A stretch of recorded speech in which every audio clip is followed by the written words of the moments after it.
Introduce yourselves. Tell all of chat who you are, what you do. Let's what do you're that working now. on. Let's figure out anything came out of that private Alex, go software. We'll have a You link want to me the to go stream on first? No, Discord. no, no. So Hey, there will probably be a age YouTube before video beauty. You about. rock and roll it.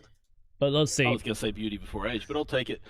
My name is Joel Bylos. I'm Hopefully the we get something creative good out of it. director I have a Dune lot of Awakening, questions. And that's what we've been working very hard on here for the last 5 or so years.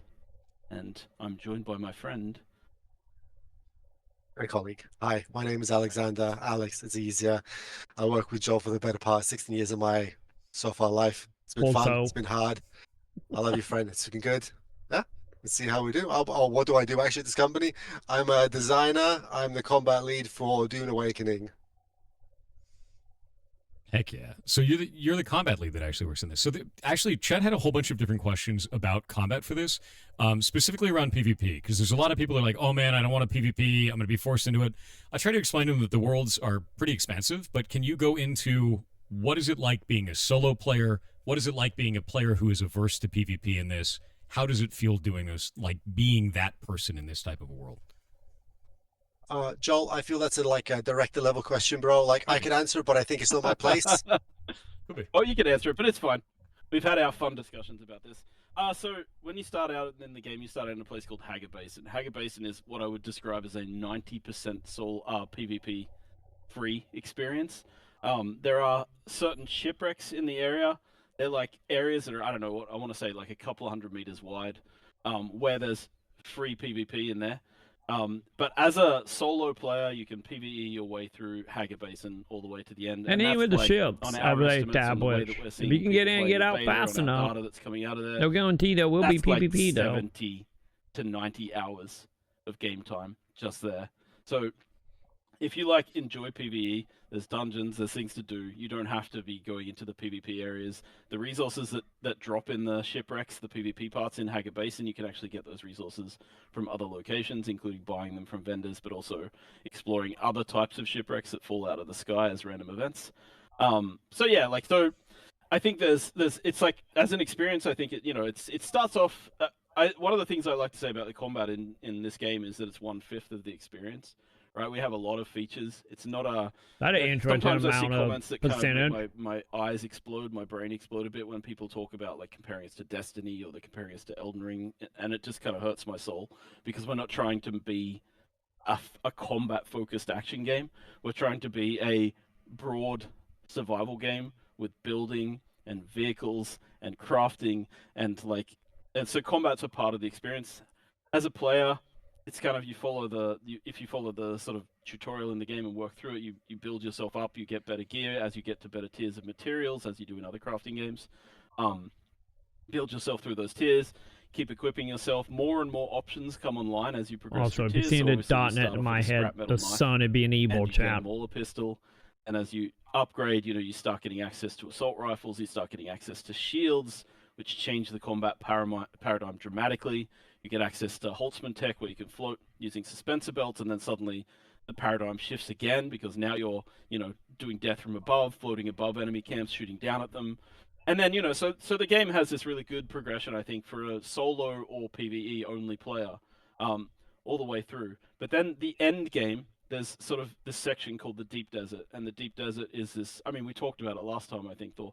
But the Deep Desert has a little strip of PvE at the bottom, and then it's a PvP experience north of that, where we expect large scale.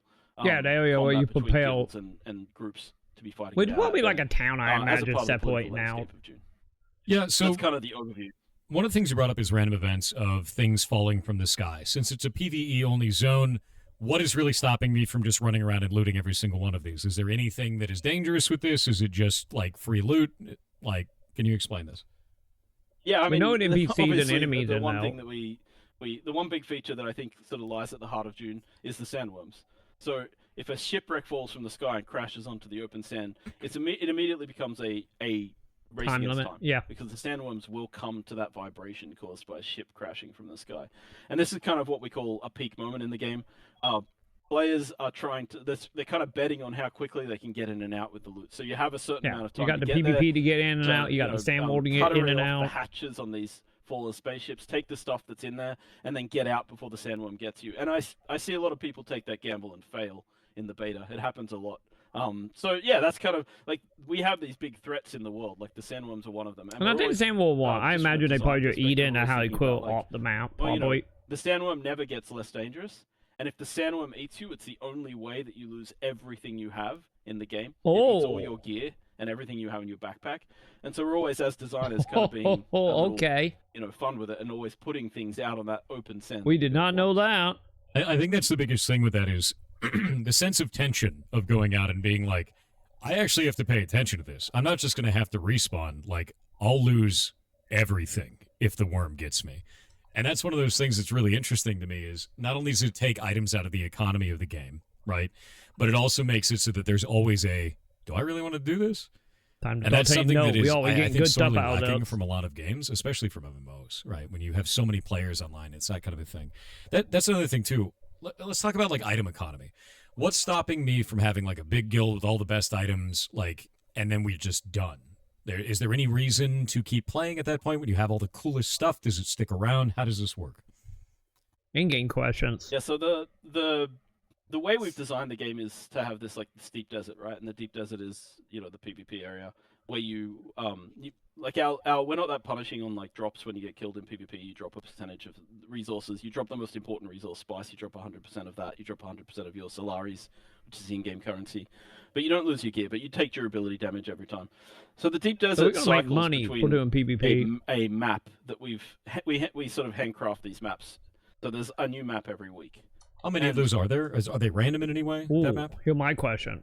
Yeah, it changes every week, and basically we hand make them, so they're always different.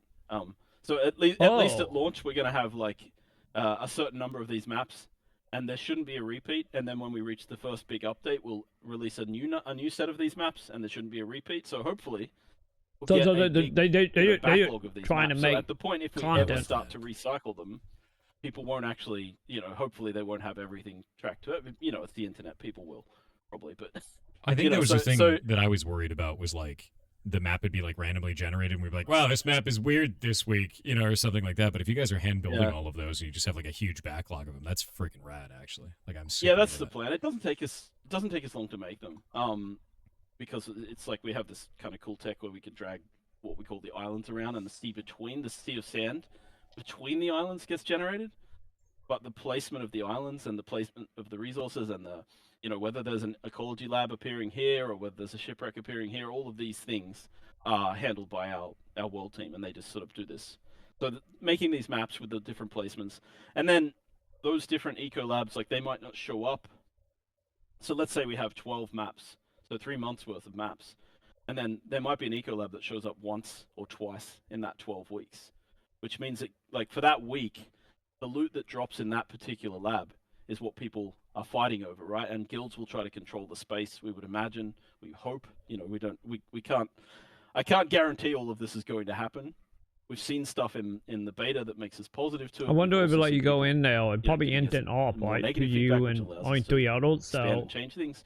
Right, so there's so there's not gonna be people but the idea, camping is and that, anything. You have a big guild, you want to sort of own everything. You will need to be in that space for a while. You will need to control it, and you will need to compete with other people who also want that stuff. That's awesome. What's like the expected level of gear and progression that I need to have in order to enter the deep desert? What is it balanced around in terms of like the dangers of PvE in that zone?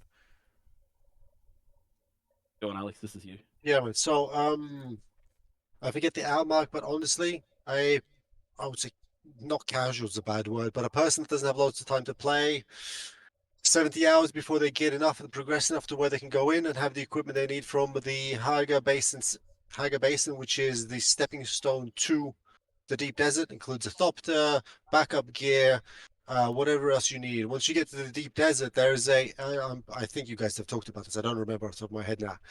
There's a section of safe location where you can build your base for that week so that you don't have to handle loading screen death, where you can deploy your resources, you can stack up, you can store, and then you choose your opportunity to go.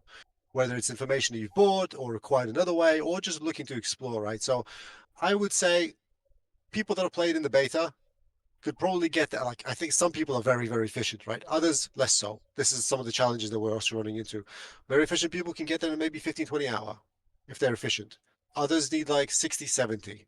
Obviously, if you have help, then it's a completely different equation because I can just give you stuff. You don't have the progression for it. Oh, we do got but you can trading. still click people, and you can still drive people, and you can be an asset by simply conducting logistics operation, right? One of the questions you asked beforehand is, what's stopping me doing everything? Space, time, opportunity cost. Right, it's just you have to choose where you commit, choose what you want. If you want the fancy woo gun from over there, then you don't get the vehicle part from over there, or maybe Jon Snow gets it from over there. Whatever the choice is. So let's say that I've got a friend who's got all that items, all the stuff, and he boosts me with a bunch of stuff. Will I be at any kind of disadvantage as a result of him just handing me all of the gear? Do I have to go and do anything in the Haga base, and I can just leave? Is there a disadvantage to ignoring it? Would you like to run this one, Joel? I have an answer, but I mean, you also probably have a good answer. My thought, I think the core thing they'll be missing is the ability progression, right, through the skill system. There are a lot of through the skill trees and the way that you build your character in the game. As you level up, you get skill points, you spend them. It's classic stuff, right? But there's passives in there that you're going to want, especially if you're doing PvP. There are immunity skills in there that you're going to want to there are techniques there that you're going to want to slot, unless you want every person with a Bene Gesserit skill in the late game to just move you around the map at their will. So you can be helpful. I don't think you'll be top tier competitive if you don't play through some of the progression, right? Of course you can gain that experience if you're being carried by a strong group and people are helping you out, but I also think skipping the journey is kind of missing half. That was also going to be my next question. You can definitely level in the deep desert. Won't be top tier if you don't go. If you do decide to camp. There's also a third ability slot, that's locked down until you follow a part of the main story of the game. So you do have to fill in and do part of the main story of the game to get access to to your third ability slot to start with, right? And that's a little bit of work. It's not tons. It's not a massive blocker, but it's a bit. It's a bit. Like, sure. Sorry, one of the things, roughly speaking, because roughly is actually accurate term in this, roughly 33% of your power is on your skill tree, technically your character-based progression. The other 33% we roughly estimate to be on the itemized progression, which you can be given, lost, reacquired, what have you. And the other 33% we roughly try to position into the player's actual skill. Right? You just being able to click people, manage your cooldowns, understand how to build, is a element that we try to account for. So that's where we're roughly in. Whether or not we landed, and within the ballpark that we landed of 33% is another question. Rotation skill not the same as gameplay skill. Nice. So good to know leaning more into in terms of progression and things skill. like that. We also have storyline-based progression. How do factions work? There's that. Can I join multiple factions? Does this lock me into combat with players of another faction? Can I just, be a Harkonnen and be cool? Or do I have to kill every Atreides? I will anyway, but do I have to is really the question.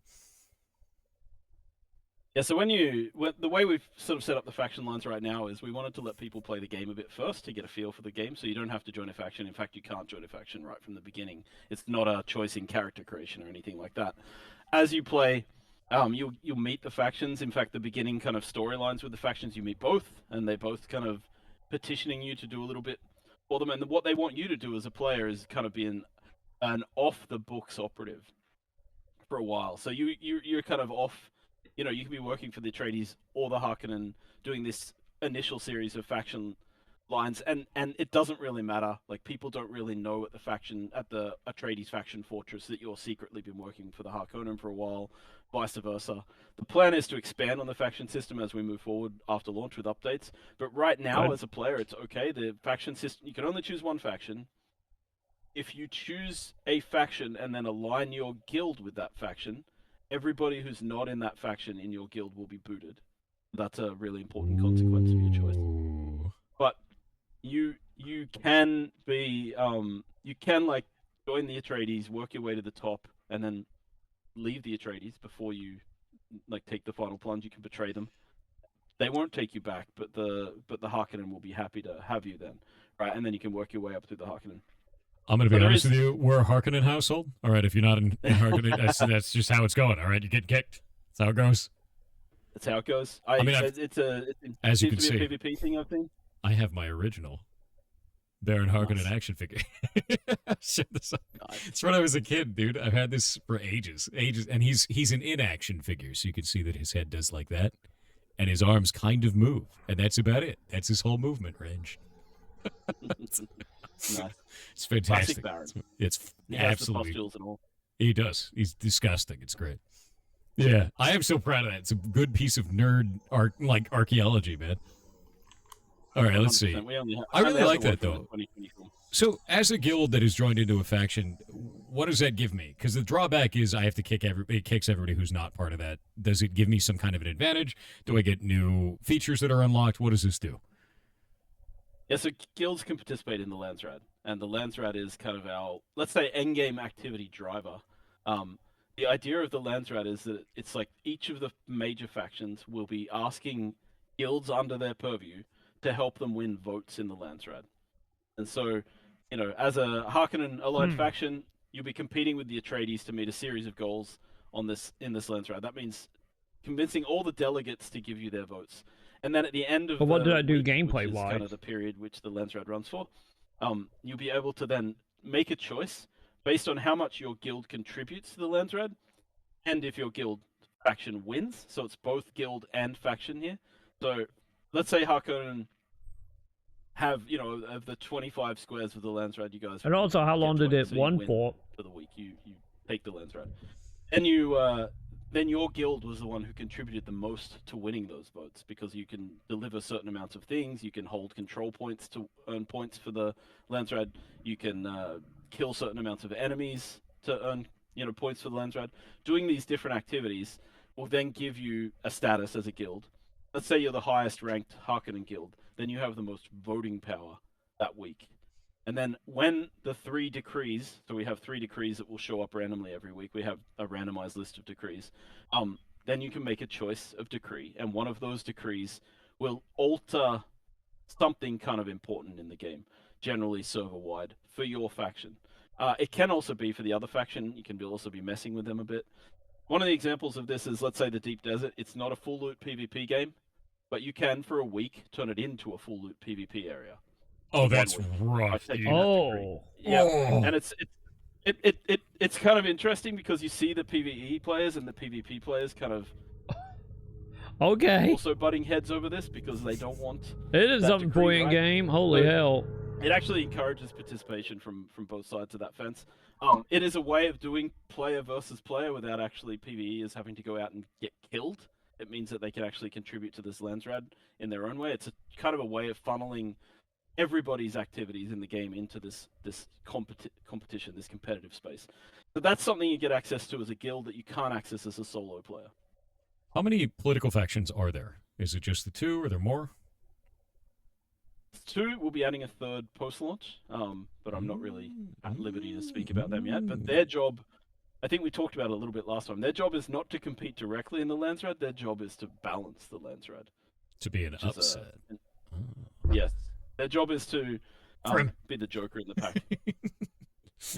That's exciting. I'm really into that. So, with all of this, and we're talking about flux and anything, is there any type of permanence in the world?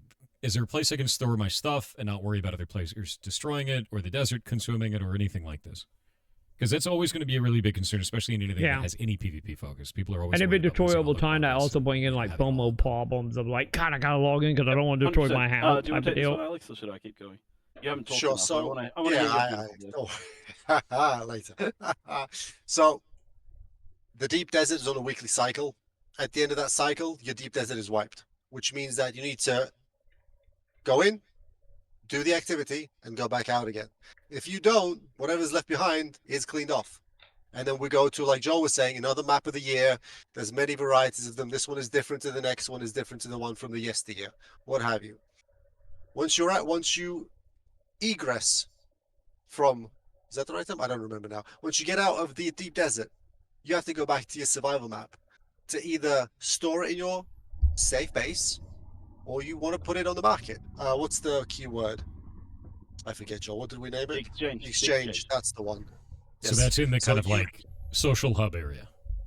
Yes. Yeah, so there's a logistics. So just to sort of very directly answer the first question, Hager Basin South, the first map that you're in, is completely safe place to build bases because it's mostly PvE.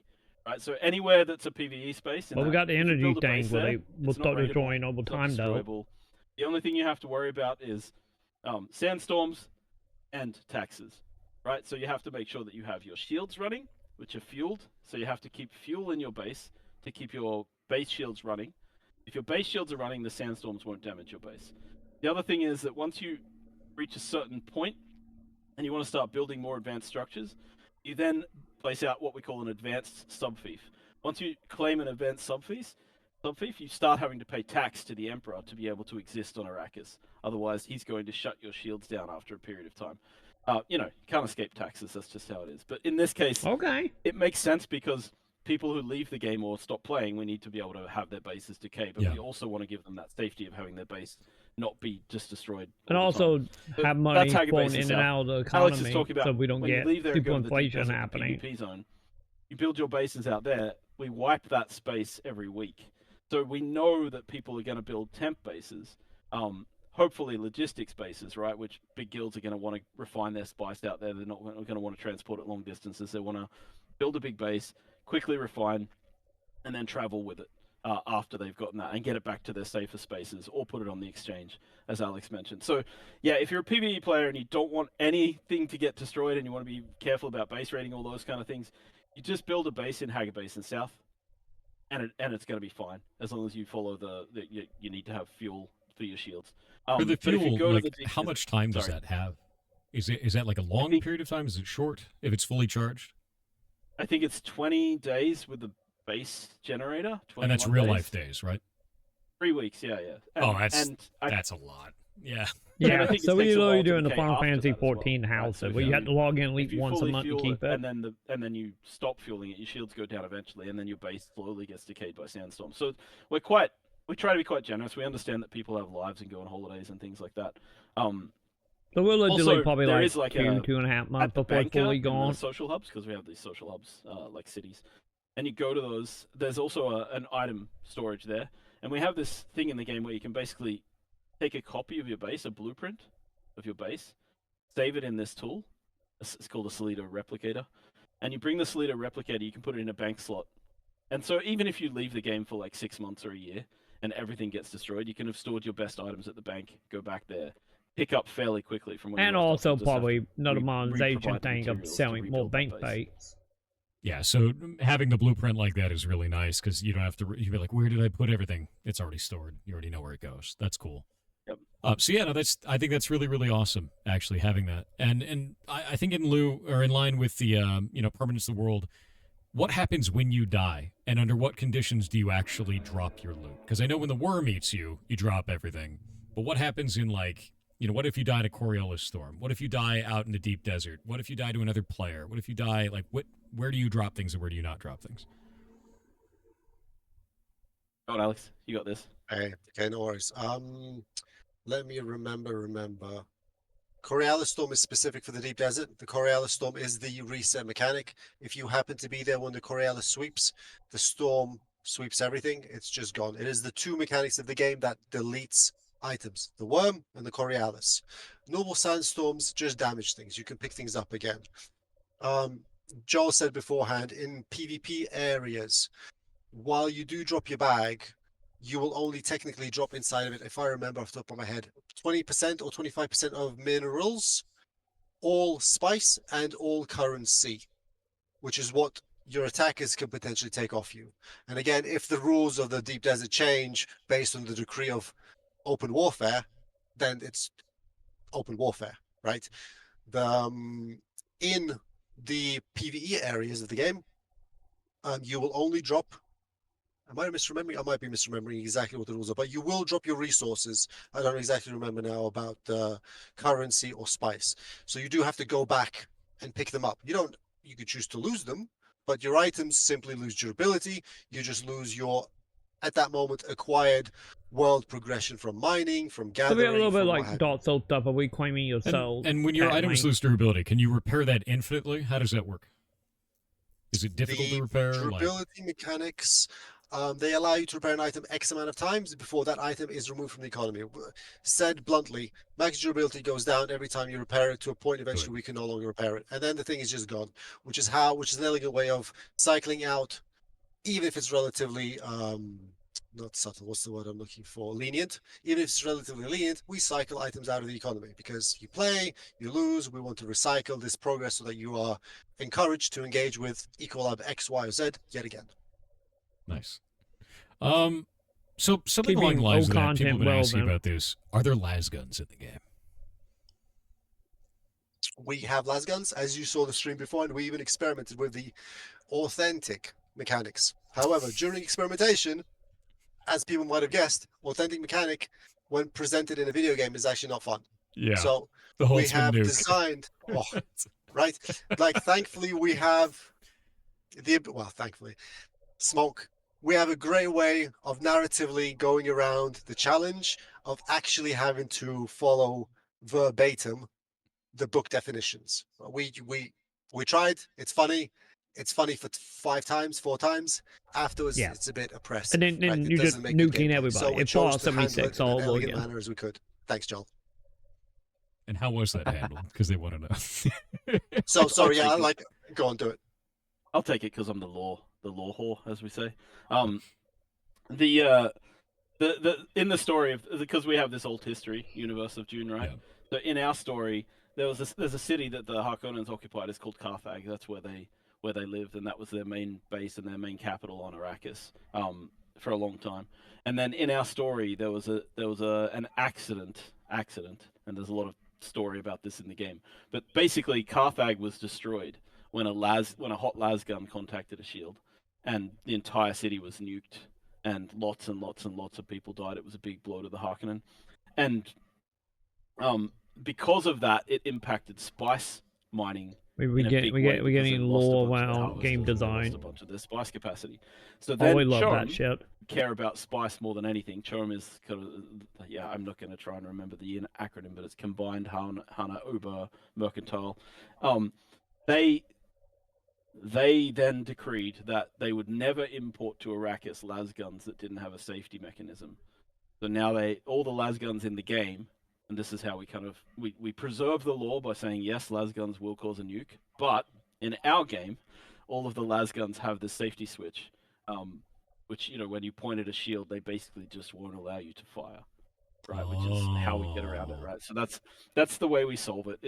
It's not amazing, and it means that people in fights, if they have a shield, they could, if you start lining them up with a las gun, they pop their shield immediately because they don't want to lose it. But las guns are excellent offense against vehicles, I should mention. So we do see plenty of uses for them in the game. But yeah, it's kind of fun to have to think around these kind of, you want to. Yeah, these are always like the good preserve it actual as much as sides of possible. the You also have to using think a about it. licensed So it's product. it is actually quite enjoyable to come up with these ways to make it work.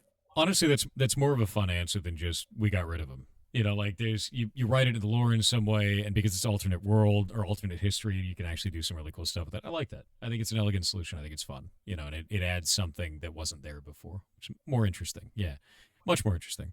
You just joined. You assume shields attract worms, right? Oh yeah. You don't want to wear that out of the dunes, man. Like I think that's one of the interesting things about that is having things that attract the worm can be part of both an offensive type of action and a defensive. If somebody's chasing you and they're behind you, you don't have to run faster than them. You just have to, you don't have to run faster than the worm. You have to run faster than that guy that's behind you, that's near the worm, right? And like, if you do something to attract the worm and that guy's chasing you, maybe it's coming from the direction he is. Lunch, right? So there's all kinds of stuff like that. It makes it more interesting. Do I want to attract the worm right now? Do I not want to attract the worm right now? Is it advantageous for me? Is it not? Yeah, don't be the slowest, exactly. It was 100% like a tactic that I used. We were doing a PvP test. Oh, this is a while ago. This might be even 2 years ago. That's how old I am on this one. But a couple of years ago, we were doing a spice like simulation. So 2 guilds fighting over a spice field. The spice field was like in the center of these 2 guild bases, and the team that won was the team that got the most spice back home. And we were just doing like this to test out our networking code and with everybody. And I remember our team was hopelessly lost. and I was like alone on the sand with a static compactor trying to pick up the spice, and there was just I watched our harvesting, our spice crawler get destroyed. I watched our thopters going down, and I just was like, they're all coming for me. So I attached myself to the side of one of their spice crawlers or sand crawlers and just activated my shield. And like a few seconds later, the worm just destroyed about half of the battlefield, and that was kind of fun. It was a great moment. That's freaking rad. Hopefully that we lore can do question. any do now. Tell me about the radio stations. What is the Hopefully we radio? can Because I keep saw doing the it. thing in the video. Like, what's going on with this? Do we have multiple radio stations? Can I listen to it as I'm going across the dune? Like, does it attract the worm? You know. It's like a personal radio station, a bit like you get in the Fallout 3 kind of games. It's the way we did it was we wanted to like there's this thing in the universe it's mentioned in the first book called the community net, and it seems like I kind of described it as like the analog internet. It's kind of weird. Like they can send data, they can send pictures, and they're using waves, right? But we kind of went with this like, well, it's the propaganda arm of the Atreides and the propaganda arm of the Harkonnen, and then there's this third radio station called the Spice Miner Radio. And what we did, the writing team was writing like radio shows, like kind of dramatic plays that we just recorded with actors and we put them in. And then we wanted good music to go between these, and we were also reaching out to like Stefan Peak, who was the composer on the 1992 not the RTS, but the game by Cryo, and which is the adventure game. And then there was also the RTS game, and we have a relationship with Frank, who was the composer on that. We've known him before because we worked with Petroglyph, who are the old Westwood guys, on a game called Conan Unconquered in the past. So we knew them, so we reached out and we talked to them, and we eventually, after there's quite a bit of legal hurdles to go through, but we eventually got the soundtracks for both those games.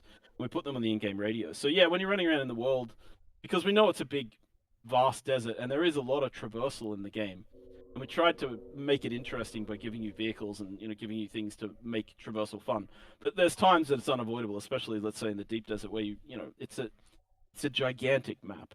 You're traveling like the equivalent of like 27 kilometers across that map at times, right? Yeah. So we needed to like give people, so you in the game you just jump on, you can click onto any of the stations and you'll hear music from the old Dune games. You'll hear like shows that are propaganda shows. I really like there's one called The Swordsman, and it's kind of this. It's on the Atreides station. It's kind of like this story about this mysterious swordsman who rolls into town and saves the local peasants. But like, it's kind of an ass because he believes in the order of the Imperium, right? So he's very much like oh, your local lord is a slave who's become a lord, but that's not possible under the Imperium. So he just goes and kills the lord. Because slaves should know their place. Yeah, right?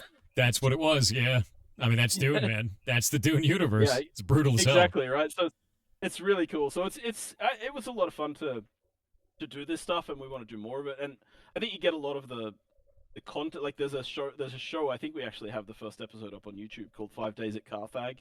That kind of that nuke event I was talking about. That radio show is 5 episodes, each one covering a single day leading up to that event and kind of giving you all the backstory of how that happened. So it's a really good way for us to inject lore in the game in a non like, oh, you have to read a wall of text all the time, or talk to NPC kind of way, and people can just listen to it and enjoy it while they're playing. And that's kind of what it's there for. Especially for the people that do like as a streamer, am I going to have any problems displaying that music or like playing that music on there? Are we going to run into like weird IP issues with that kind of stuff? That's something I'm always wondering about because most games will have like a streamer mode for audio. Yeah, so we'll have a streamer mode for launch. So that's awesome. It'll mute automatically the copyrighted tracks on those stations. So you'll still be able to listen to all the radio shows, but yeah, you'll get muted you get to mute those audios. I'll listen to them off stream. There's nothing you can do. Okay, so now into like the kind of like technical side of stuff. We talked a lot about like server things. We saw all the things that you guys were announcing for server stuff. I'm interested in like, do we have cross-region play? Can I play with a friend who's from Australia when they're on the Australian that's a good servers? question. Can we play together? If we go into the deep desert together or anything like that? People in chat, different Haga basin. So cross-region not all is that a from thing? America here. No, you'll have to join a world that's in Australia. Okay. To go to the deep desert in an Australian world, because I think like just the ping will be brutal. Yeah, the ping would be brutal. That's why I wanted to know, because like Some games try to do it, but the ping is so rough for people. In So Australia. yeah, so we're gonna need a US account. I'm Australian, right? So I know exactly. Or what a US I used to try and Keltor play and freaking European UO. Keltor. From on a 56k modem from East Coast Australia to LA. So yeah, I live the worst of it. But it's but yeah, no, it's that's why we have us. That's actually one of the things I always campaign for us to have servers in Australia as well. Yeah, Because I just I know the pain. But no, it's good though. Yeah, so and the game is quite. I mean, it's quite action driven, right? It actually Yeah, real relies on time, people yeah. having fairly decent. For the most ping, part.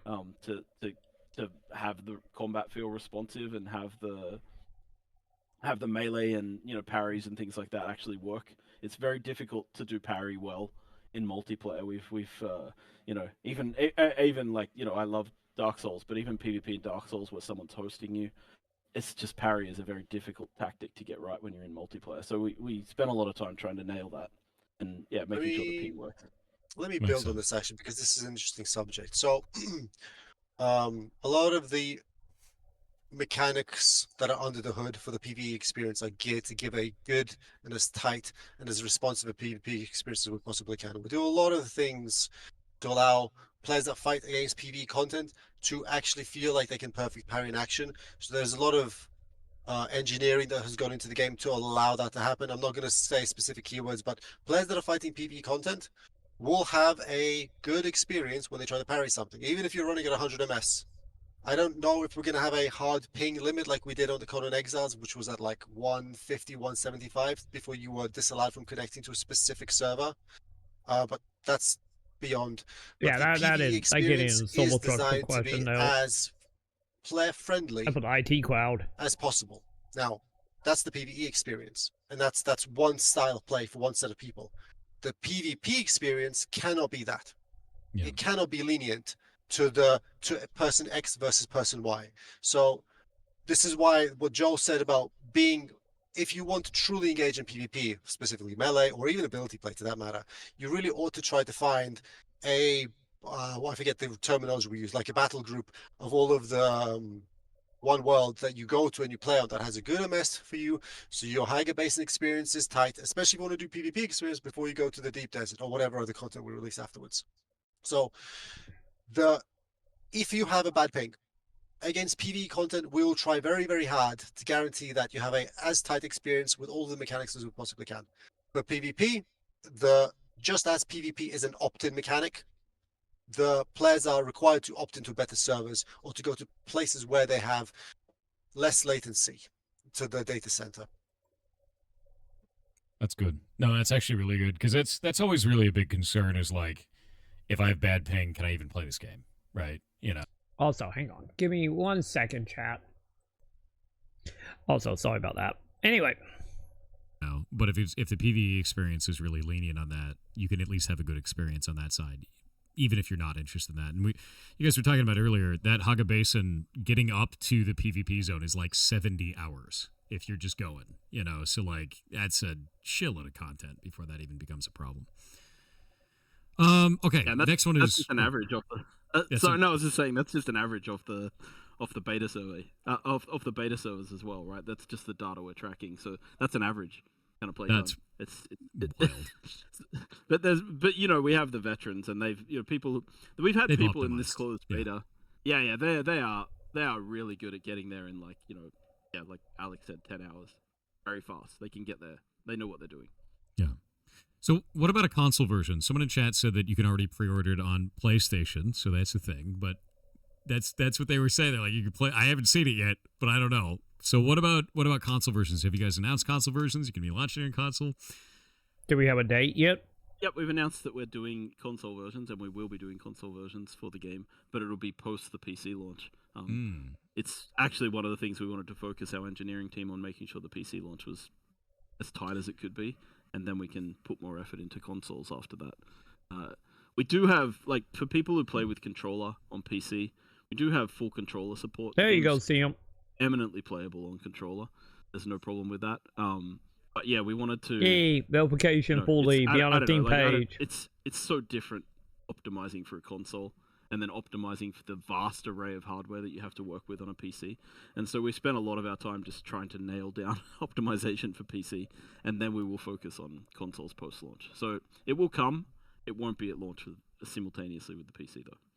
Fantastic. We've got ads for 1 minute, so I just got to chill for a minute. They can hear you, but there's a whole bunch of the audience that's watching an ad right now. They're trapped behind the Bezos paywall.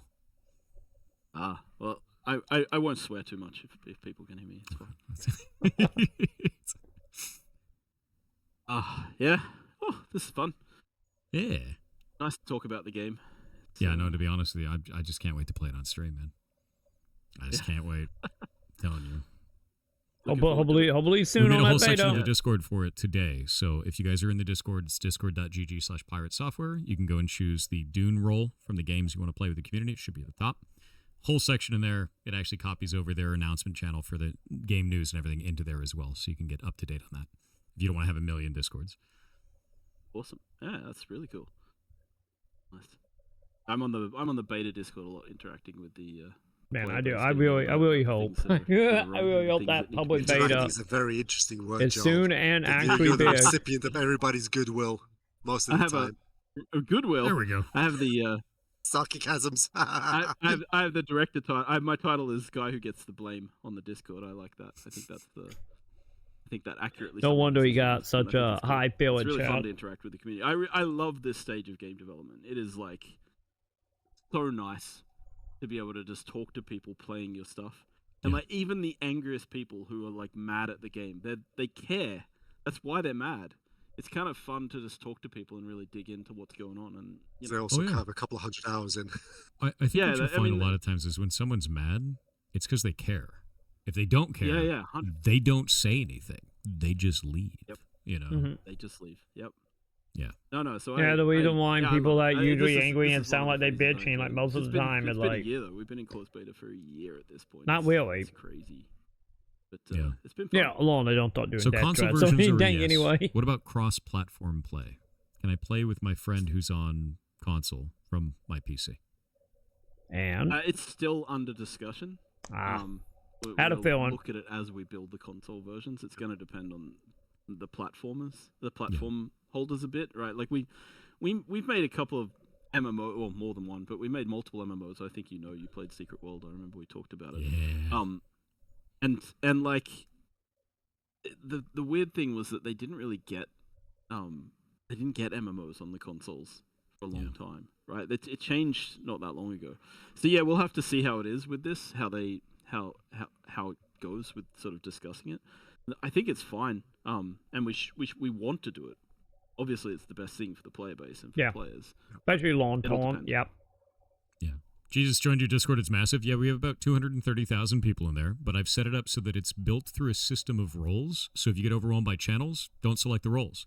It'll only show you channels for sections that you have opted into. So it's really easy to just kind of configure into the way that you want it to be and join the micro communities you want to be a part of based on the games or the interests that you have, stuff for programming, stuff for art, all kinds of things. Yeah.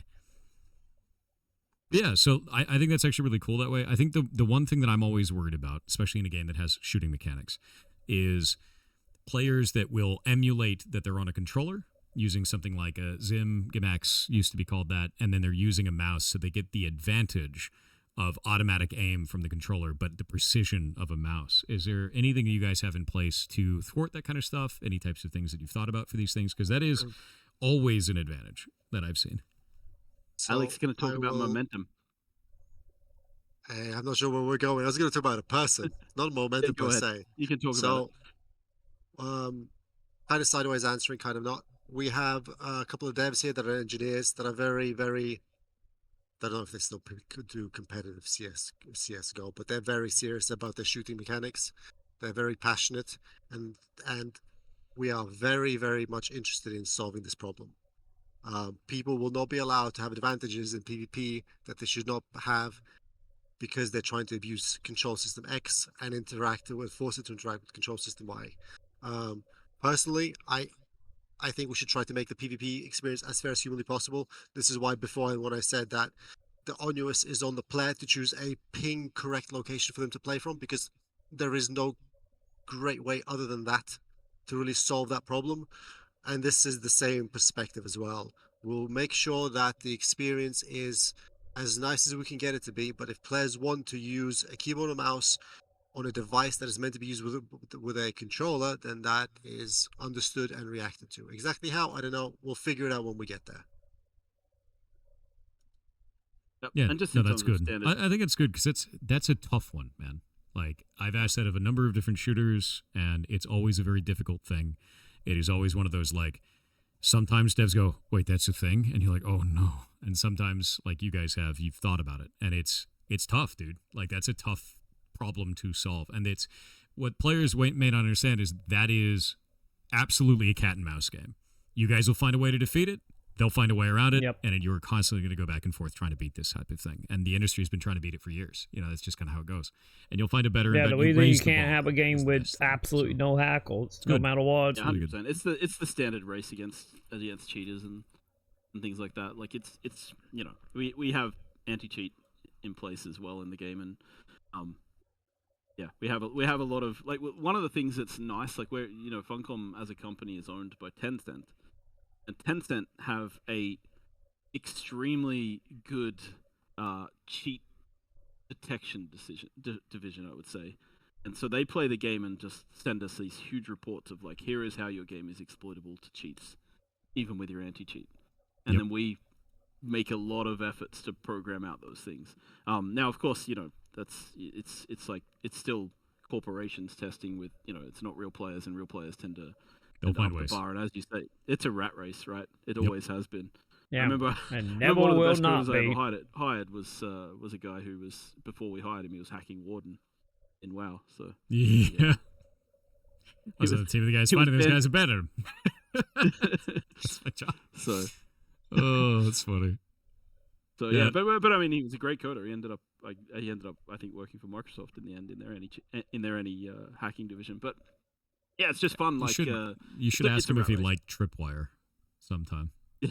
Just be like, how did you like Tripwire, bud? It's very funny. Yeah, Tripwire is.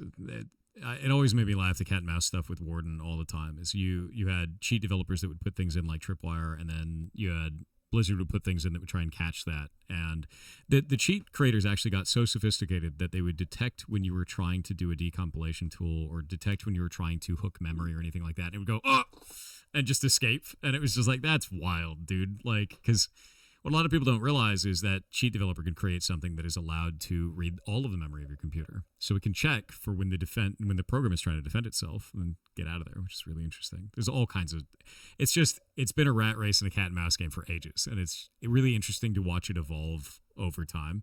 And now we're at this point where it's like custom hardware and extra modules. It's ridiculous, dude. It's gotten insane. I like I see some of the cheats for Conan Exiles, our last game, some of the hacks and stuff, and I Yeah. keep an eye on that stuff, and it's just I mean, it's because that game has private servers that people can run themselves, and it's kind of like, well, it's people are a little defenseless, but also the server code is kind of out there and people can get access to it, and so it's like that's a hard race to win. Yeah, you can't win that. and Once you put it out there, it's No. out there. Yeah. Right. But with Yeah, Dune, we're which taking is it why to like a special lot care, of but we'll games see. I don't mean, do it's gonna be private always server that stuff. rat race. It's always going to be that challenge. Yeah, But yeah, we'll do our best, right? I think the biggest thing to remember is like the player base. If you see something like that, report it. The developers want to defeat that. Sometimes they either just can't, or they're trying to come up with a solution for it that's elegant enough where it doesn't accidentally ban you at the same time. That's hard to do. It's not an easy thing to do, especially if you've got people like that are just mutants at the game. You don't want to ban a guy just because he's good, and that happens all the time too. It's rough. It's a hard needle to thread a lot of the times to not hit normal average players. But yeah, okay, so now the ugliest of questions. This is the scariest question that every player wants to know. What about the monetization? How are you selling the game? Oh, I'm very proud of this one. This is fine. This is Oh? Let's see if this is anything confident. This is changed beyond one that season makes me pass glow stuff. up. It's a $50 purchase for the game, and then it's going to be DLCs. We have a season pass, so there'll be DLCs approximately every 3 months, and then at some point in the future, we'll probably add an expansion, and then you pay for that. There's no in-game store. There's no battle pass. There's no ongoing monetization in the game. There's no microtransactions. So nothing have changed since That's like it. 6 months That's ago, what we're trying whenever to they do. talked about We it. believe that the gaming industry's pendulum has swung one way, and maybe it's swinging back. No battle pass, no in-game store, no microtransactions. Just buy the game and then buy DLCs and expansion. That's it. That's where we're at. Yeah, That's massive, dude. the MMO That is like all right. I'm yet hell to yeah. yield design. Yeah, no, that's. I think that's the thing that people were really, really afraid of. I would have stuff like Final Like, Fantasy straight up. 11 did back 'Cause in the the moment day, you talk where you about had a like game that's baby, experimental, it's like, like oh, it's gonna little be big, right? pensions. It's gonna be And you then a buy big expansion. experience. You buy, like teleports or whatever it's gonna be. That's freaking rad. Yeah. No, that's awesome. Yeah, no, Lisa look, Nagaive, yeah, they're cheering. No bind I mean, bank fate it's chat. look. I've been on all sides of this, right? It's like For now, anyway. It's like it's hard. I'll say this as a developer who's worked on game like Secret World is a perfect example of this, right? Yeah. I love that game. I loved it. I put every fiber of my being into that project, and I loved it, and I really wanted to succeed. And it had less players than it needed. And in order to keep the team together, we started out with subscription, I believe, when we Yeah, launched it. that was We till dropped the subscription day, subscription yep. pretty quickly because we saw we needed more players, right? And then Yep, there was I like a remember. DLC plan where we were putting out these issues, and like we were designing these issues and releasing issues every There so was often. like comic books, yeah. Yeah, I- exactly. And it was awesome. I was like, there from launch to the end, man. Oh, okay, cool. So yeah, so like, and I was game director on it during that period, and it was like, and I was like, and it was just sad to sort of like revenue was dwindling. We weren't getting the people in as much as we were hoping. I thought the game had infinite potential, but it just, and then Still there was a cool, point where we ain't by like, today, we have Daniel. to add these kind of items to the item store, right? And the saddest moment I think of my career, like sad in a way, was we added a loot box to the item store in that game, and it sold more in a day than the game had made in a year. Yep. I am not How that surprised. go? Yeah. No, and it was that like point where I was like, I fought so hard to never do that stuff, and then it happened, and it was like it was Didn't matter in the heartbreaking end. as a like a game director, as a designer. It's heartbreaking that kind of stuff makes money and makes a The lot. whole WoW It makes the most money. mount It's shit. something I've talked about all in the over community again. before. Is the reason that those microtransactions exist? The reason that happens is because it makes so much money. It is poison, but it is the most attractive poison, and Yep. that's the problem. And making And- games is and expensive, you- man. Like it is. Yeah, you're in that situation where it's like, well, I want to keep this team of like awesome developers together. Yep. Like Yep. it's Gotta it's do what like- you gotta do sometimes. It's voluntary. People, but anyway, look.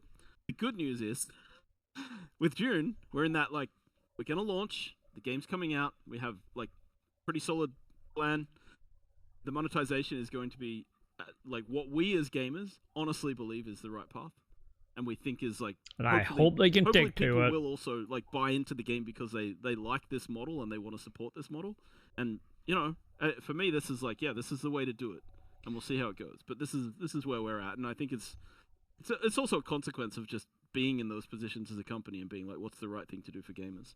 And Yeah. I love that I gotta say, like the business people here, like the CEO and people, they support this, right? It's not been a continual fight all the time.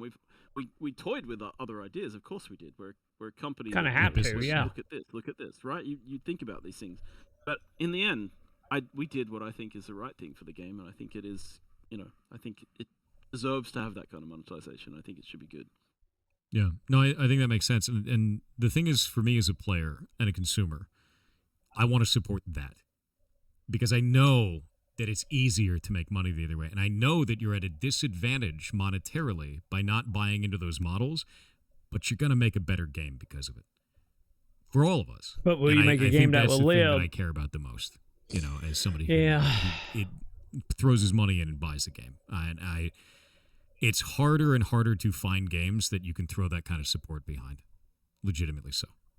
So I'm glad to hear that. Really glad to hear that. I was worried because I didn't know. I was like, I don't know what your monetization is going to be. So like, no, that's great, man. I'm super into that. No, that's our monetization. That's it. That's what we're doing. Paid launch, paid DLCs. That's it. That's great. That's great. And those DLCs, as they add content to it, I did see on the map, I saw something. I saw when you guys put the map up, there were 3 question marks up on that map that just kept appearing. Is this what can we expect in a DLC? Even if you can be vague about it. Is there anything like new areas, new items? Is it going to outmode all the other stuff that we've done? Will it make it irrelevant?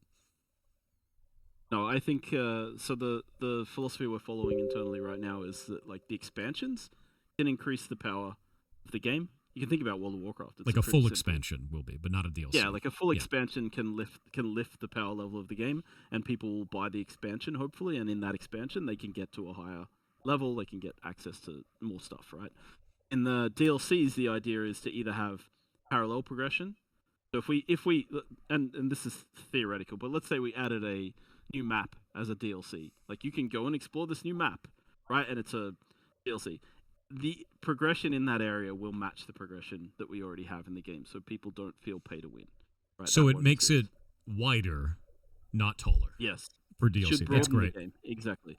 So it will add, gameplay, right? So you want to play another, like, definitely we'll have DLCs, like, so the way we're talking about it, we'll have DLCs that have content in them, quest lines, things you can do in those DLCs, right? And through playing those DLCs, I earned, different skins or whatever, right? Like cosmetic rewards and things like that.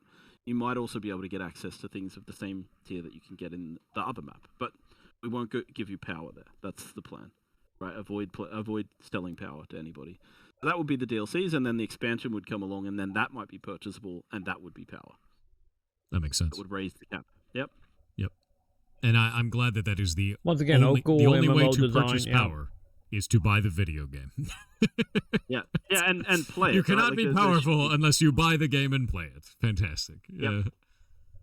That's the way it should be, man. As it should be, exactly. 100%.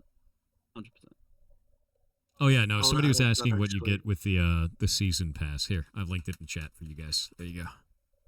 Sorry, let me add on to Joe. I saw something scrolling through chat here for a second. I'm not going to repeat the question. So when we say add power, we don't mean that we will invalidate all the content.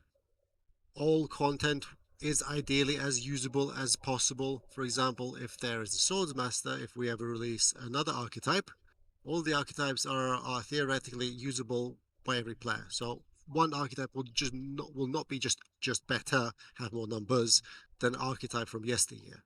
Everything will live in a environment where everything ought to have a role and reason to exist. Right? We won't just invalidate things because that's just not fun, right? It invalidates not only people's time and investment, like the work that making equipment obsolete within weeks, right? months. When there is a thing added, it will be made to fit the existing gameplay models. Obviously, a thing that will fall down, but it's a live service game. We might have to go back and fix some stuff. But when you make like one specific item the meta, no matter what, standard, or that we need to make gameplay that is not good for example, design. this new thing does X and Y, but some of that X and Y already exists in a lesser form over here. So we need to massage the space, the gameplay space, the design space, to allow for both things to exist, yet be thematically different from each other and actually have meaning and reason for players to use and want to engage with. And also motivate player to once again not be cookie I like cutter. that a lot, actually. I'm also actually be able to wondering, adapt to gameplay, not design. So one of the things that I saw inside of the video was you guys had a character that was like level 1,000 something. Is that actually an attainable number? Is that a cheated in number for that dev account? Like, does that imbalance the game in some way? How does the leveling system there work and or matter for progression? Can I just dunk a guy that's like level 5, right? So, like we said at the top of the stream, we are expecting is a big word. We're trying to put in 33% of character power into you just playing the game and unlocking things and having stats go up. Then the other 33% is in your equipment, and then the other 33% theoretically is in you just as a player. That's more or less roughly how we've just be good, or get better, or get more stats, or get more friends. Usually more friends is the easiest way to get through a problem.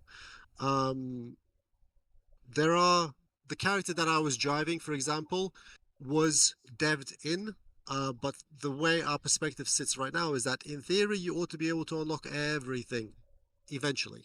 You can respec. It's just that when you unlock things, you just choose that, hey, listen, I prefer being a swordsmaster. I'm going to unlock swordsmaster all the way up to tier 3 skills. That might not give you enough points to unlock Bene Gesserit all the way up to tier 3, but you can probably get them up to tier 1, which is, I have the functionality, but it's missing the 5 or 10% difference that makes a Benny Gesserit expert max that character different to yours, because that's their choice. That's the current Once plan. again, It might get motivation of revisited making multiple as content gets characters added to the game. or play styles. It's a gas game. We need to make gameplay space for everything to matter. We need to play with this idea a little bit more through the expansions. Does character level at some point just become kind of a cosmetic, like, aha, I'm level 2000 sort of thing? They do that kind of a thing in Monster Hunter Wilds, for instance, where you just have HR level, which is cosmetic. I was just going to jump in and say, sorry, just going to jump in and say that we've capped the level to 200.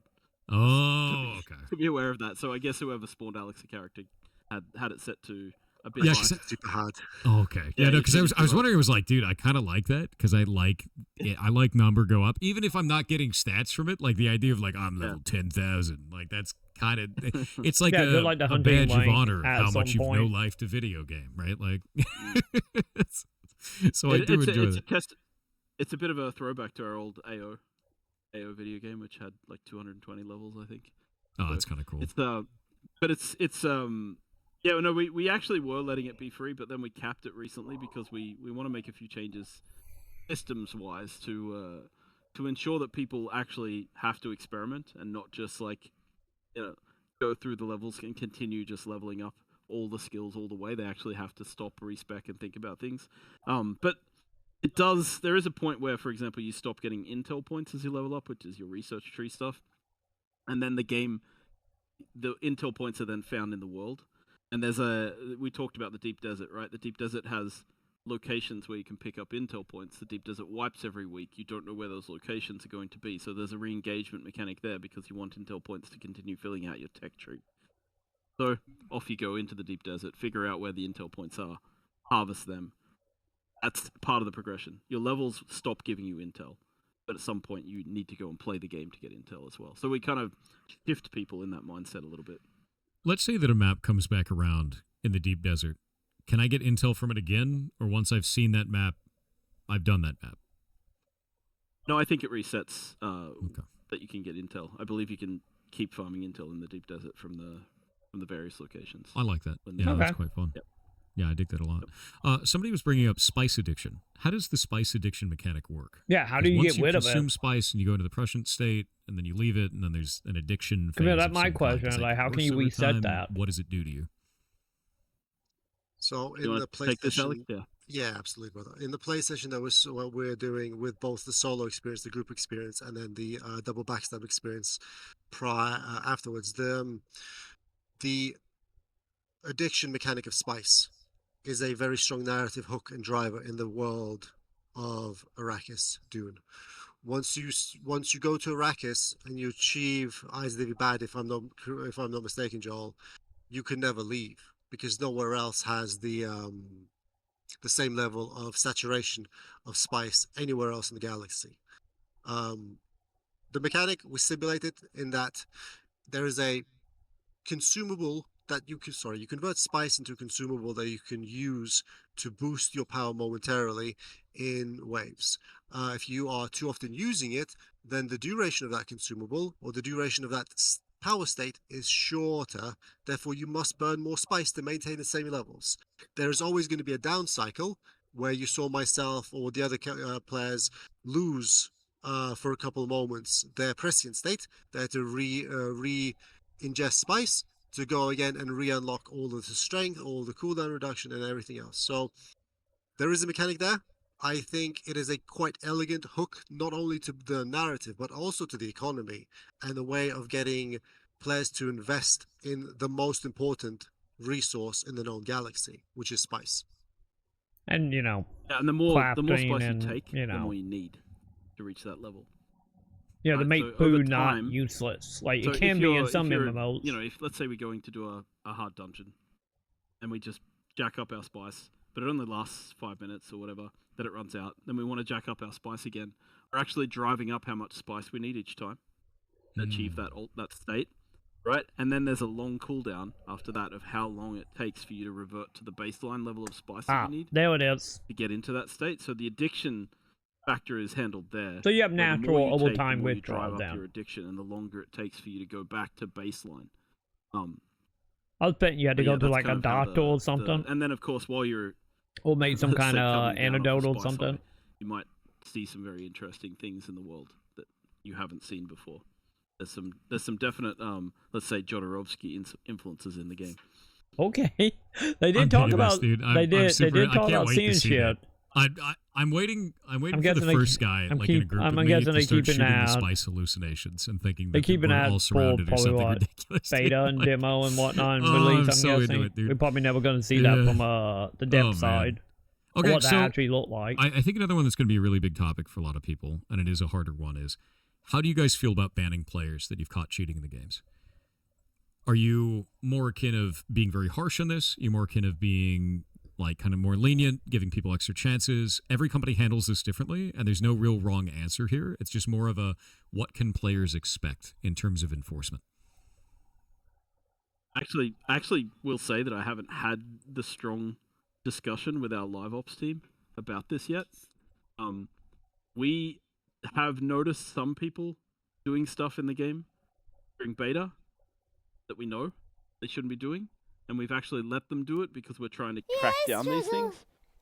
So we haven't taken a How you super doing, strong Joe? stance I'm in the beta struggling because we're hard. actually trying to pin down a lot of this stuff. How you and doing, Joe? Capturing people in action doing Big this stuff Dune is very helpful. news dropping day. But for launch, I actually haven't had the discussion. It'll be something that we talk about. So I don't know.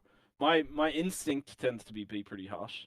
My instinct tends to be like shut it down, right? But because I think I don't know. It's hard, but that's just my instinct, and I can't speak to the actual policy on this because there's a whole like we have a legal live thing. operations team. Yeah. Yeah, but we also have a live operations team, right? And they also set a lot of how our policies work. And I haven't spoken to them directly about this. Also, can't say too much It will publicly definitely because you know happen Hackle before, would but we then haven't- use that as So a I don't walkaround. actually, I can't answer it in the sense Yeah. of like I just don't know yet. Right? So someone said define cheating, and it's a harder question.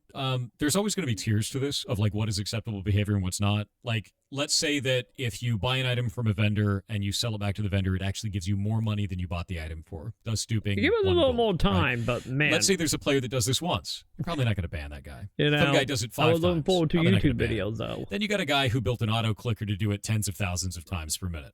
That But- dude's going to get banned. But right? also, we're not That's- overlapping That's when with you like your you have vision. to determine And what is you that know. happened. Is the person actually exploiting now the we do behavior overlap. for Oh some god, kind of now we're in-game overlapping advantage? with Daddy Did 3. they have to realize at some point that they were doing something? Can we that was delay it wrong? another week? There's all kinds of checks that you have to make to determine is this guy Oh bannable? god. And then after I you do do that, realize he's that. still going to go on the forums and cry. And At say the he did same time, in nothing the wrong, Jet how dare Killy you? And it was his dog Zombie that 3 did it, not shit. him. Oh fuck. No matter what it is.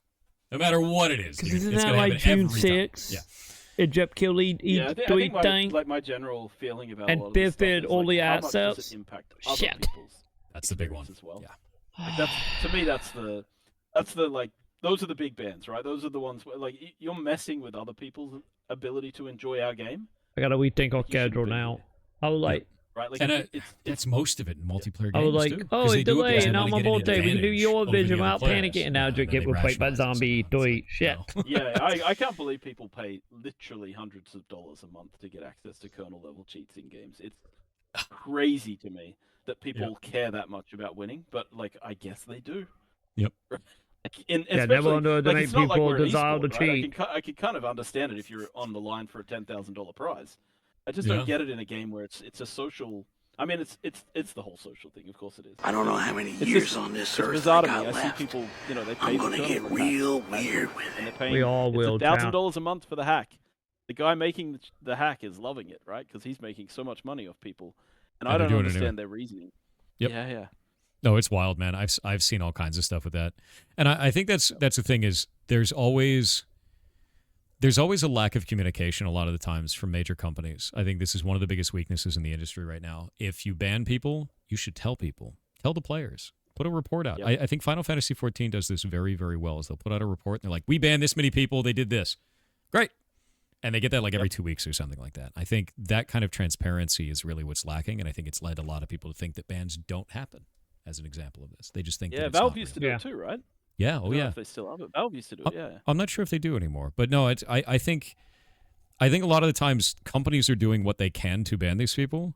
You just don't get to know about it as players, and I think more companies that Yeah. will report this. Lead stuff to the delay it players only is like really 20 what it is. days, Joe. At least it's not Look like at the heads. delayed by like 4 months or some shit. I'm gonna answer for 2 minutes.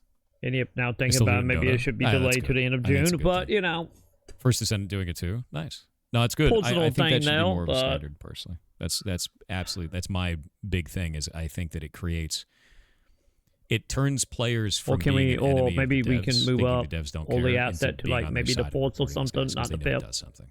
Yeah. That way we get like 5-6 days in, something like that. Yeah, 100%. Alex, have you Yeah. ever been They banned just for said they ever want cheating to in Eve Online? polish some stuff. Ooh, you played. I think Eve? it No. might be a Oh, solo Alex, thing. yeah.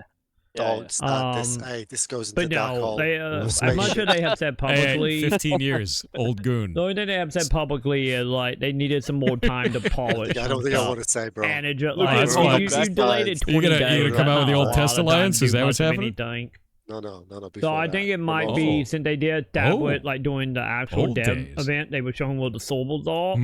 See, now I gotta So I think in certain regions, some sorbals might be in like flux or being delayed right now, and they might not have been You able know, to I get left- the I left, sorbals that they were Goon a needing, while back, or taking and then, longer to get the I sorbals made up. a That truck is laden my once. guess. It's quite fun. We ended up building Potchfin, and then But I burned it to the ground with that everybody else. is the We all burned it ability to together do with my and 10-4 went off hat. the game. But yeah, the only thing they It's my have said big on the one thing you're allowed subject to is do they in wanted more online is time to to riot. polish some stuff. If you Oh, don't yeah. get to riot, what's the point of even online? Yeah, whatever you can What's get the done in point? 20 Yeah, no, days, exactly. you know. 100% that. I'm glad. Like that's good though. I do feel like probably something you have so that kind of related experience in about there. getting them in. you'll know what and kind of goblins thawed. people turn into in a game like this. You know. The conversations That me you and really Joel like had. the about panic the that's darkest happening side right of now in human the behavior tech industry and- when it comes to that stuff. We've been there. Absolutely. So that my theory Yeah, trust anyway. me. Sweet summer child compared to Alex. He comes to me and tells me dark shit. So you never played Eve, but he played Eve all the way into. Okay, yeah, no, you're lucky He- to he have him wasn't on my the. game. Yeah. You're lucky to Yeah. have him on the team because he'll tell you that. Like the guy who cut the power to the other dude's house to gain advantage Yeah, in Eve, hopefully dude, it's we'll have wild. all There's the some reasons. stuff that happened in that Hopefully game. it will be It's good nuts. into So- 20 extra But that's days. social sandbox games, you know. People take it Hopefully. too Yeah, seriously what- sometimes. So it's good to have that perspective One of on the team. One of our social economy director was an Eve dev as Yeah. well. So Oh, he, God. he was there on the other side. Has good stories about that. That's What's the actually terminology? really PVD? good. Yeah. That's actually really good to know, though. So you said social economy director? That's fantastic. Yeah, at Funcom, he's our social economy director. He was a dev on Eve. That's fantastic, though, because honestly, one of the things that I tell people a lot of times is that the economy system in EVE Online is the poster child for doing it right. Yeah. It is one of the most balanced economies is for a that player game. economy I have ever So- seen in any game. And yeah, that's It'd great. have to You guys got run a lot of heavy hitters on the team, as man. That's much rad. at pulpit I can Secret with Eve. World and Yes. EVE Online stuff and all this experience. Yeah. Yeah. Yeah, no, that's cool. It's cool people. We've spent it's the company's been growing, right? Like for a while, and we picked up some really good people along the way. Really nice people too. I think company culture is important, right? Like it's You know really how it big is, deal. Joe. Yeah. And I've had people yeah, not I liking think, Thor, and I then think our like company like culture is pretty good. a week patch, shit different goes, side. I mean, I'm- you know, I'm blows just- away. Except for a handful of people. Alex is always telling me to climb I'm here down off the because ivory obviously tower. he interviewing the devs. Come visit And they me. have Those are always in-house so jokes. much more information Into than the they public do during the service. dev event.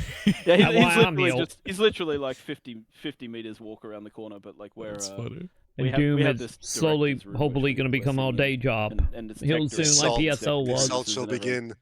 The Everyone's tower getting shall yelled Knock at. on fall. which will wood, be you know. minded. So funny. Burn down the tower. Well, Yeah, it's we're right about the end of time, but chat wanted to know, are there going to be Linux builds? Oh, that's a good question. So the biggest hurdle for us, so there aren't Linux builds. You can run the game on Linux. People in the Discord in the beta have been like making sure that they can get things up and running. We are going to run on Steam Deck. We did have BattleEye Hey, as one good of our job. anti-cheat solutions, and we had BattleEye fixed it. They added like a Steam Deck version so that it would work.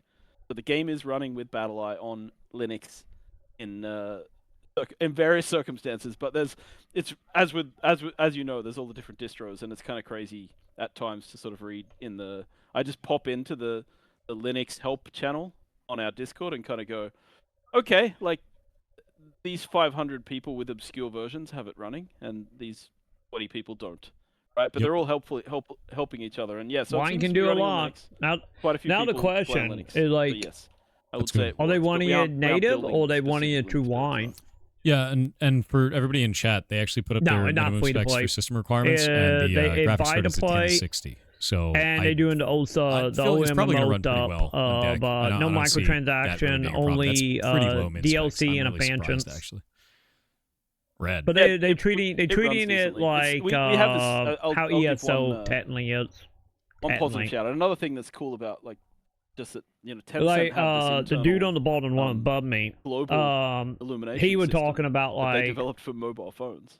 the goal We're able is to put to that into never a put game on the microtransaction minispec. in because he got So that we actually traumatized have doing the that same lighting for on the inspec that we kind of full have hit on the auto high spec games. with Lumen in Unreal 5. No, I think it's Just 40. the advantage of having Let me double access to like a check. global illumination system like I that. think is really it's cool for us because it 40 makes and the then build 60 work for all the really assets. well. Let me And it's see. just it's nice, right? That's kind of a Because they that's doing kind of the an whole, advantage you get. buy the I collector kinda edition, wanna get see in that 5 now. days early, that whole thing. Like that's wild, dude. That's really cool. Let me double check that. Yeah, no, that's Fall really They cool. developed Fights. it completely to run on mobile, which means that putting it onto sort of lower end PC hardware works great. Oh God, And Yeah. so yeah, we Joe, just switched over from Joe, I Lumen think to that when Sion we're very running on happy. the lower specs. They're doing PC That's stuff or perfect. mobile stuff. Yeah, no, I'm really, I really yeah, want to see like the 50. difference. I want to check it out now. That's freaking rad. I'm into it.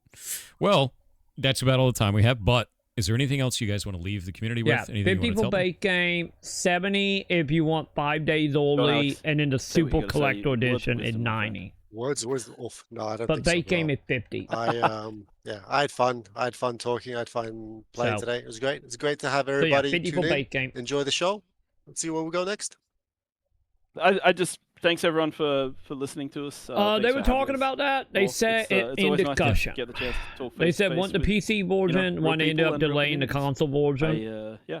They said want the I I think don't you PC guys know. very version much is big on, out, honestly. Like this, and they are I'm confident in it's, well it's it cool is. because this is something that I was That when they will already start really going excited about. heavily And as about I console. meet you guys And and learn they more said about the they team wanna and do interact like this, co-op I'm just getting play, more excited about it. But So, it all you come guys are down doing to an awesome if it's job. something I'm really that like excited for this. Sony or I can't Microsoft wait will to let hang them out with the do community or and die to have a worm the in the desert support because it's for gonna them happen. to do it. But they It's said gonna they happen. want it. happen. Yep. Yep. But they literally talked about it during this So I'll interview. see you guys later. Cool. Thank you. All right. Bye. See ya. But Oh God, it's a million of. there we go, champ. Yeah, there's a lot of stuff I feel like we got out of that. We got a decent amount that we learned more stuff about Endgame. We learned trade. Let's see. We learned trading in the game. We learned if you get eaten by the worm, you lose everything on your character. We learned the motivation for PvP being a court money, and I get black and whites. We now know they're not repeatable weeklies, since they're all handmade and they are stockpiling them the last, months. We will see how that, how that work out in long term. But yeah, let me see.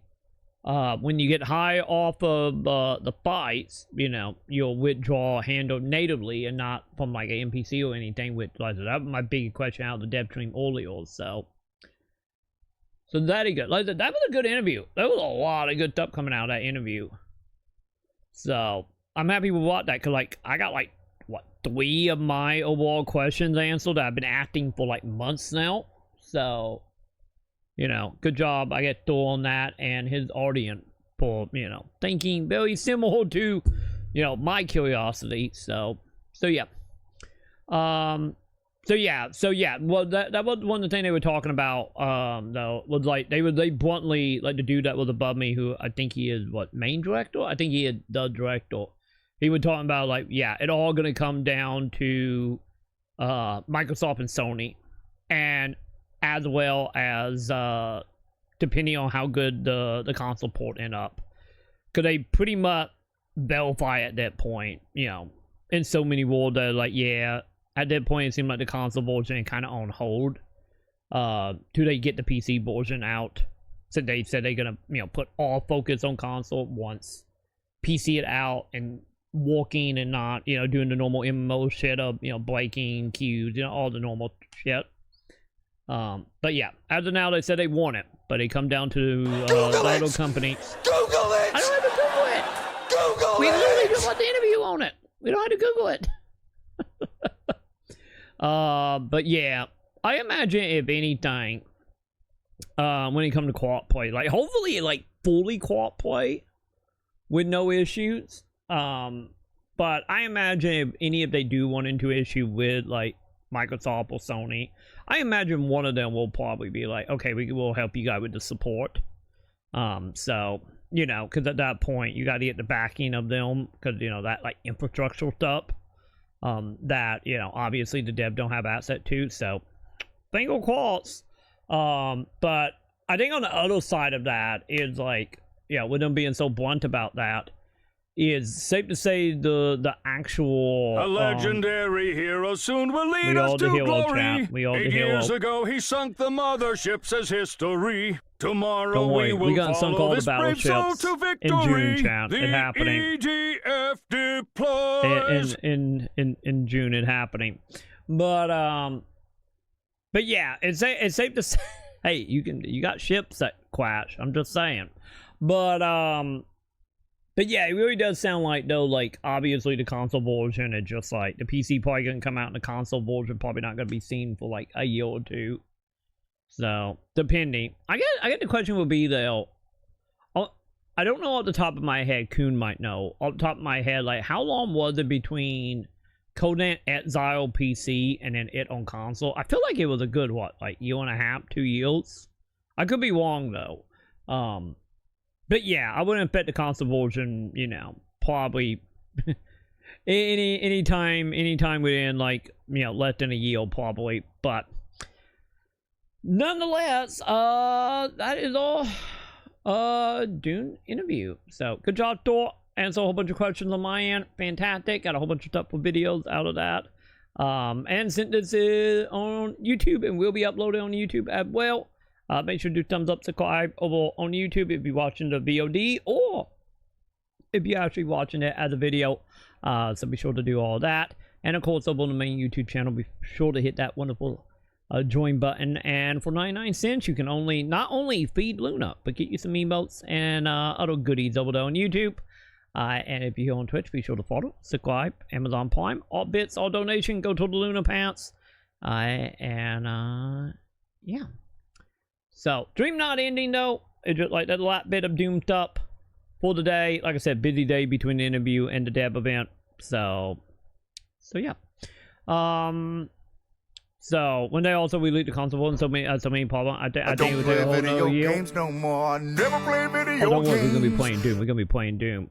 But yeah, that's a whole nother thing as well. Like not only like getting the console version working and true certification. But yeah, there were probably going to be plenty of stuff that wasn't a problem on PC, and the second they take it on console, something going to break. It's always the case. Always. So yeah, I wouldn't bet seeing the console version for at least a year. But who knows? Maybe they will get it out in 6 to 8 months. But cause they have always said when you come to the portrait, though, one last thing on the whole plight tag and the monetization is they said the plan is game release, 3 months later, DLC, and then, like, I think they said, like, 6 months or a year. I don't think they give the exact timeline for the expansion. But other than that, expansion. Which I imagine will probably be, like, every year and a half. But, like, you know, DLC stuff, it's going to be, like, its own thing.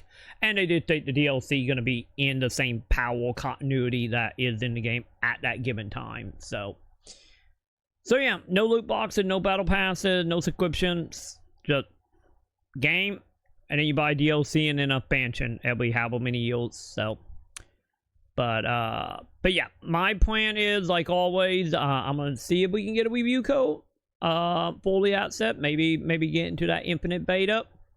We will see, and yeah, try to get as many videos as humanly done on it, since you know.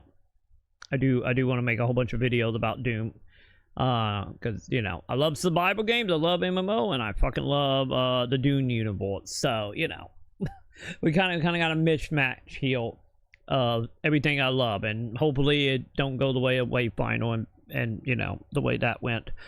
But we will cross that bridge when we get there. Oh God, Fire Kitty! Not by Hang its on, I need to move my its webcam back to where we came pumpkin from. There we go. aroma, but by its desire. Fire Kitty, no. Fire Kitty, don't burn into the ground. and Don't do it. destruction. Do not do it, Fire Kitty.